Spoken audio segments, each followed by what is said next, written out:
Here with me in the studio is energy expert and Power the Future Executive Director, Daniel Turner. Hey, man. Good to be here. Just jump right in on this, okay? Why won't Biden get in the ring and work with American energy companies? Do they just need to torture more journalists? What's the deal?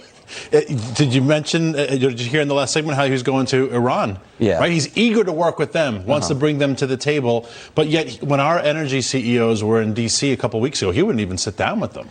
Right? So it's very bizarre that he's got this fascination to work with the Iranians, the Venezuelans, other countries, the Saudis, but he doesn't want to talk to the Texans. Well, you mentioned this, okay?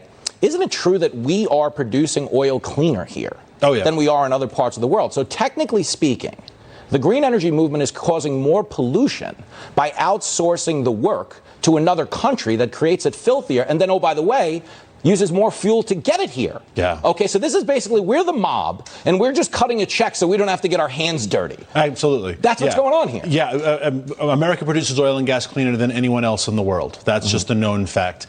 Even if the Saudis did it as well, which they don't, we still have to transport it 10,000 miles across the Atlantic Ocean, right? And remember a couple of years ago, we used to talk always about the Straits of Hormuz. Oh, there's tension in the Straits of Hormuz. It's because all those oil tankers are coming through there, and the Iranians know it's a choke point, and they use this for political leverage. So now we're putting all this pressure back into this very volatile region only because President Biden doesn't want to give us permits in Texas, in Oklahoma, in Alaska, offshore in the Gulf of Mexico. So again, this interest in working with foreign countries but not in his own country is fascinating. Okay, well, Kevin Walling, who I happen to consider very hunky, he says Biden doesn't care what the squad says. It's a small, fringe movement of the party.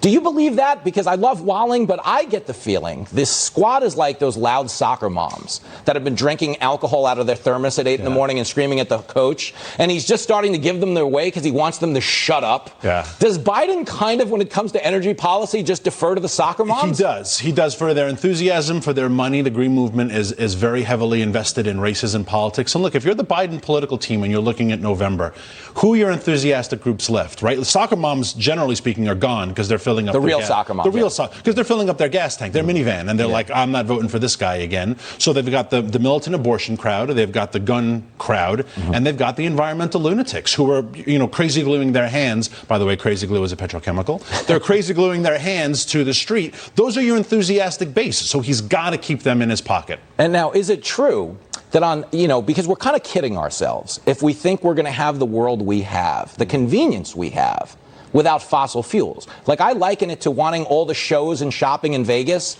but without the casinos to actually pay for it all. Isn't that essentially what fossil fuels are? Absolutely. And fossil fuels, we hear this term big oil and it's used as a pejorative, and that's really unfortunate because even if you don't like the industry, if you think it's a bad group of guys, Americans love what the fossil fuel industry has done for our country. They love the comfort, they love the convenience, they love air conditioning, they love sitting on their couch, pushing some buttons, and a pizza arrives. And this whole quality of life that we have, the reason why people are coming to this country legally and illegally is because they want a piece of that. And that is only made possible by fossil fuels. I didn't appreciate you staring at my stomach when you made the pizza reference.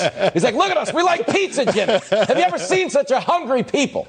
Last thing I wanted to throw at you, isn't it kind of true that the Saudis were already planning to boost production? So is this not the equivalent of Biden showing up to New Orleans on the eve of Mardi Gras and taking credit for all the beer that's about to get bought? A little bit, but I don't think the Saudis will boost production anything significantly because they like oil at this price point. Look at what they're doing with their cash. They bought Phil Mickelson. That's true. Right? They're buying the world's top athletes because they're flush with cash. And people are saying it's hundreds of millions of dollars. They make that in an afternoon with oil at $100 a barrel. American producers don't want oil that price. Honestly, you have to believe me on that. They don't. They want to make their money on volume, but it's the volume, the access to land, to permits, that is what's crushing this industry. Very well said. And I would just correct one thing. In terms of golf and them buying Phil Mickelson, they did want Tiger Woods. The problem was he asked for the money in singles. And they can't count out $1 billion for him to go to Perkins and tip the waitresses like that. You get it, Daniel Turner, and that's why we get you. Thank you. Thank you. The White House awarding a multi-million-dollar contract to a liberal group to help migrants avoid